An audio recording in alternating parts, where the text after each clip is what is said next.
I later found out that there were a couple of panic attacks involved. Collins admitted it, Tom Bateman's admitted it, even Viggo. He said there were some pretty precarious moments for him. Hi, I'm Ron Howard. I'm the director of the movie 13 Lives, and I'm here with Vanity Fair to give you notes on a scene.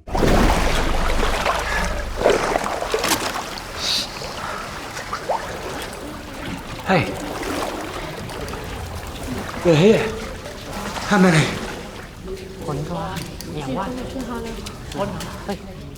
This sequence, one of the most critical in the movie, the experienced cave divers, played by Viggo Mortensen and Colin Farrell. Here they are at what they called Pattaya Beach. We were able to get some schematics of the cave when it's dry, but nobody knew better than Rick Stanton and John and the divers. Rick's job was to just kind of convey the challenge, and Molly Hughes's job was to turn that into architecture. Design cave units, which were made first in styrofoam, so that I could begin to design shots that would work. Also to build caves that would hold up. It's a hard enough, tough enough resin, sort of reinforced substance so that it could take people actually bumping up against it. When the divers first saw these tunnels, the real divers, they couldn't believe how authentic and accurate they were.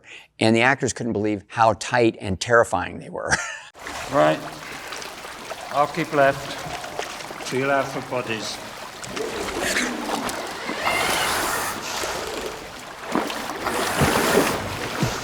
The accent was crucially important to Viggo and Colin, but Viggo had a tremendous advantage in that the real rescue diver, Rick Stanton, was our technical advisor. Viggo had the person that he was playing around all the time. Nuances, attitude, behavior, along with movement was something that Viggo was just intent on trying to get and get right.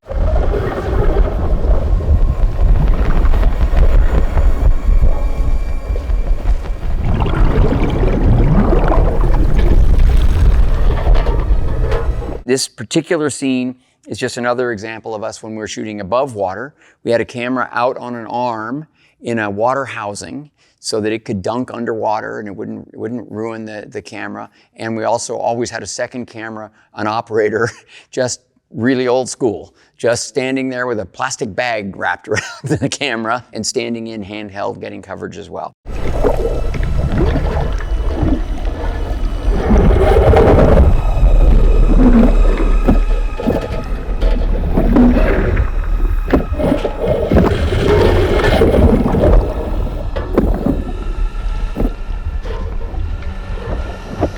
Look how he's struggling to get through. That's real. We didn't rehearse very much because we wanted the spontaneity of it, but here you can see that was Viggo. Simon Christides, the camera operator, is in with him. He's a world-class underwater photographer and brilliant. We tended to only do a couple of takes because we didn't want our divers getting comfortable. They learned the underwater cave diving technique, which is very specific. Viggo really asked if he could do it. Colin Farrell agreed. He joined in. All the actors were going to have to do extensive diving. I had no idea that they could do 100%. Within about a week or so, not only had it been established that they could do this safely, but that's when Viggo came to me with real passion and said, please schedule this so that I can do all of my underwater work. I'll do it. All the other actors, agreed, and it was remarkable. So here in our set, you can see that, his body is pressed both top and bottom against the rock, and there you go.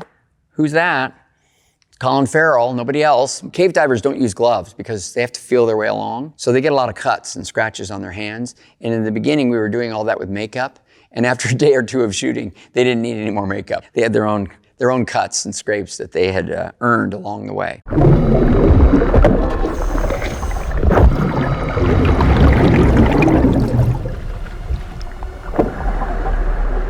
This is a shot that was operated by Colin Farrell. Here I wanted a sense of what's going on both in the foreground and in the background, so that's Viggo heading in. We learned that in some of these tight spaces, it was impossible to actually get a diver in there. And so for many of the POV shots, I found that our divers were adept enough that an assistant camera operator could actually hand them a camera and they could get into some of these tight spaces and do things like this murky POV, mysteriously moving through, which if you look on YouTube at something called sump diving, then you see a lot of shots just like this. The ability for me to do these kinds of shots, which are much more like documentary shots. The whole thing can unfold, creates much more suspense and tension and authenticity, in my opinion.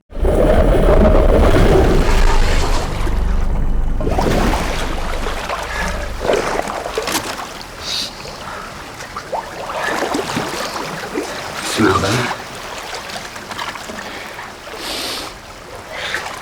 Yeah. Smell that. That's a line directly out of Rick Stanton's mouth. This is the moment that they popped up and they thought they were smelling corpses, most likely.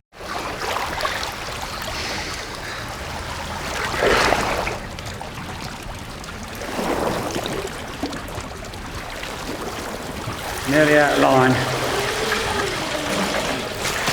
Nearly out of line, he says. Now we're in this cave that, of course, is also a tank. We have the ability to raise and lower the water level by a few feet. But this line of dialogue, we're nearly out of line, that wasn't in the script. Rick Stanton was there as our technical advisor, and he said, oh, by the way, I was really concerned because, we were almost out of line at that point. Of course, we'd known that enough to have the line near the bottom, but as soon as Viggo heard that, he said, can we do another take? We went back and reshot this master again so that Viggo could say the line and, again, help build the suspense as it really unfolded.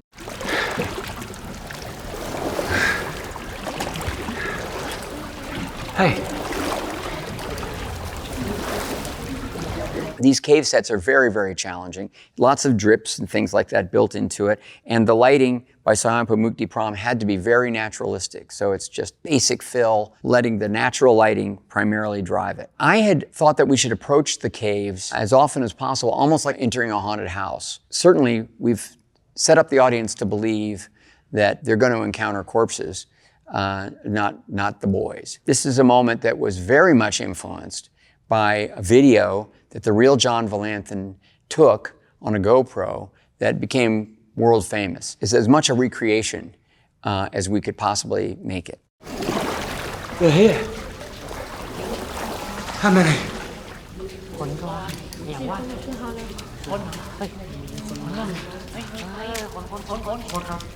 This was the first shot of the movie. We had to start with this cave for production purposes. You would not normally choose this most crucial scene to begin the movie with, but Bill Connor, my longtime first AD, who's also a producer on this movie, and I went over and over this, and logistically, we were boxed into this problem because we needed to shoot this set out, take it away, and use that tank for another cavern. In fact, it was the cavern that you just saw at the beginning of this exercise. So these kinds of things sometimes force your hand.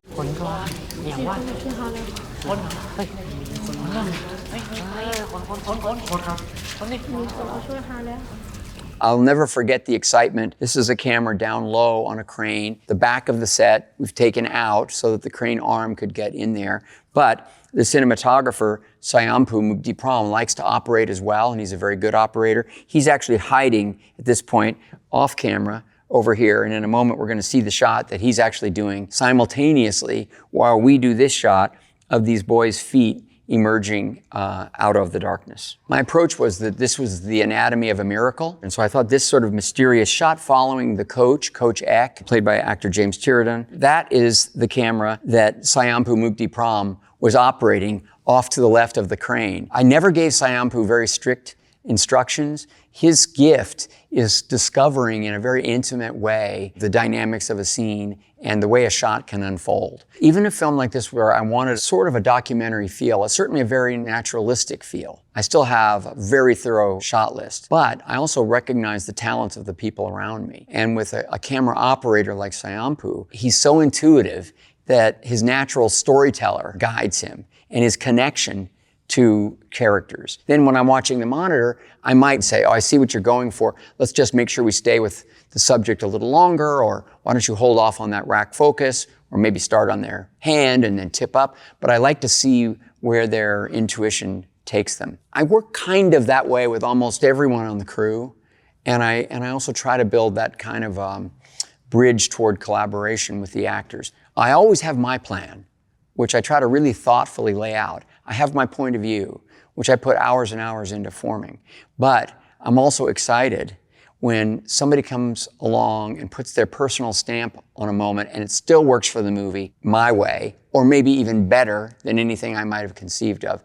I get a certain kind of thrill and a rush when that happens. And this was the first day of shooting, and it was immediately note to self, keep a camera in Sayampu's hand as much as possible.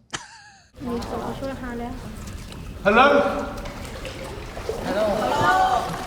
Hello. How have they done?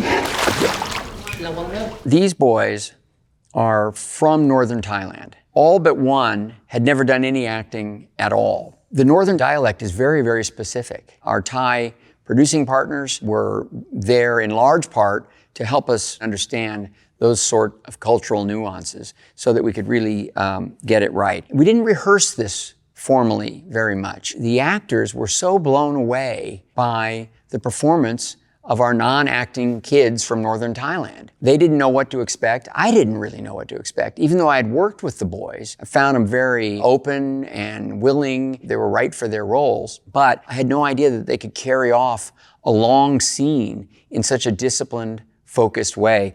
And the actors were amazed. And on this first day, both Viggo and Colin, if you look at Viggo's eyes, of course he's a great actor, and that's a moment of observing something kind of miraculous and unexpected, that the boys are actually alive. But they all said that between Molly Hughes's sets, the water, their own gear and training, and the authenticity of these boys, it told them that right then and there on day one, that they were not going to have to force their performances. They could just inhabit these sets and engage with these characters.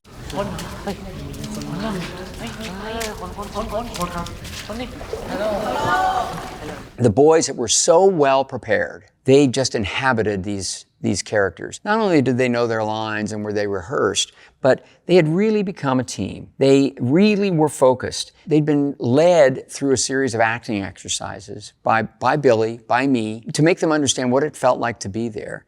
And James, the coach, who's down here, he learned to meditate. He actually went to a monastery and studied with a monk for a few days to reinforce his understanding of really proper meditation techniques. And he began teaching the boys to meditate and meditate properly. First for the scene, but then he began to realize that it was benefiting the boys. And what we began to do is we gave him 15 minutes with the boys. We darkened the set and they meditated. And it was making a team out of these boys. This was the first day of shooting. The last day of shooting was also with them.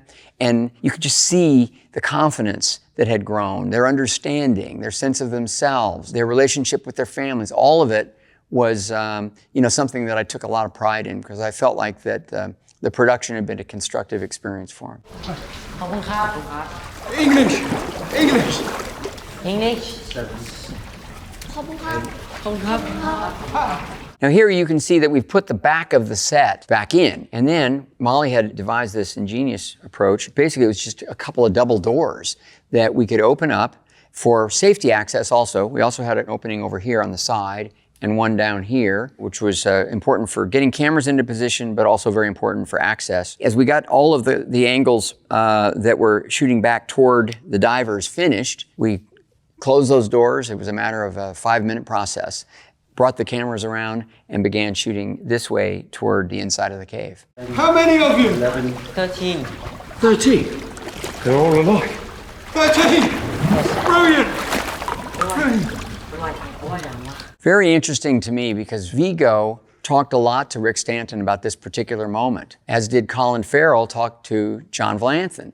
And you can see that Colin's expressing this kind of optimism and this excitement. He's a father, he's totally committed. Oh my God, thankfully they're alive. And Rick was immediately assessing the situation and saying, I cannot see a way that we can ever rescue them. It was almost like he was seeing ghosts. He didn't even want to make eye contact. Both actors did a great job without much dialogue, establishing sort of a dichotomy between the two of them then and there. Can we go out now? So there's an example of dialogue that wasn't particularly written. The boy was supposed to immediately go into his line in English. Of course, we cast a boy who was supposed to be the captain of the team. He's not only tall, he's thin, but he also can speak a bit of English. Very helpful for me. And he became a sort of an ally and an assistant in a lot of ways in terms of communicating with the other boys. No, not today. No, there are just 2 of us. We must dive. But many people are coming. Now we're back to the shot that was done from day one. The crane arm is in and 2 other camera operators are shooting behind the boys. We had a camera over here. We had a camera tucked in over here, and then of course the crane getting this wide. They're starting to fool with their tanks and kit and so forth because they're going to have to get it and move out. The first time we said, well, we're going to have to cut there because they just simply not that adept at getting their tanks going. By the 3rd take, Viggo and Colin said, we can do it, we got it. And in the natural flow, they already had that kind of command of their gear, their kit. I mean, they had to be sore. They had to be sore at the end of this day. It's okay, we are the first, but many will come, many more. Been here 10 days. 10 days. You are very strong. Very strong. We are hungry. He's a skinny kid. His name is Smart. He's not that skinny. We did do some digital enhancement. Now, they're all naturally thin. We cast them for that reason. But of course, we didn't in any way suggest restricting their diet ever. This is where digital technology was really our friend to be able to take it to that next level. I know. I understand. Okay, go back. Okay. We will come.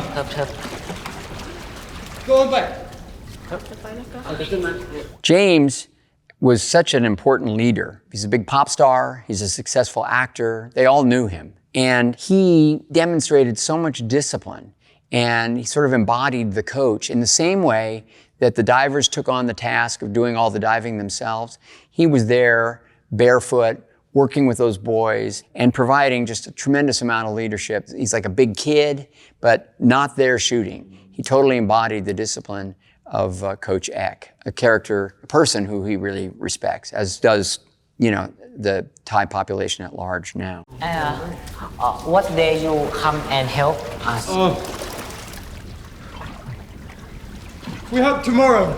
Tomorrow. Yeah, more divers. Colin Farrell, so engaged with his character John Valanthan, who is an ultra marathon runner in addition to being a cave diver. Just on his own accord, Colin decided he would start training for a marathon. I thought that was really interesting, but he was working so hard. He was lifting the tanks. He would be in a wetsuit for, 10, 12 hours and then go run because he was determined to run this one marathon. Can't say that I really knew about it until very close to it. By that point, when he said, I'm gonna run this Sunday, which was a day off, I couldn't put on my producer hat and say, no, that's not allowed, forget it. I kept it his secret between us. He ran the marathon. He said, I'm gonna be fine on Monday. He showed up on Monday. He wasn't exactly fine, but he did every shot, and I showed no mercy.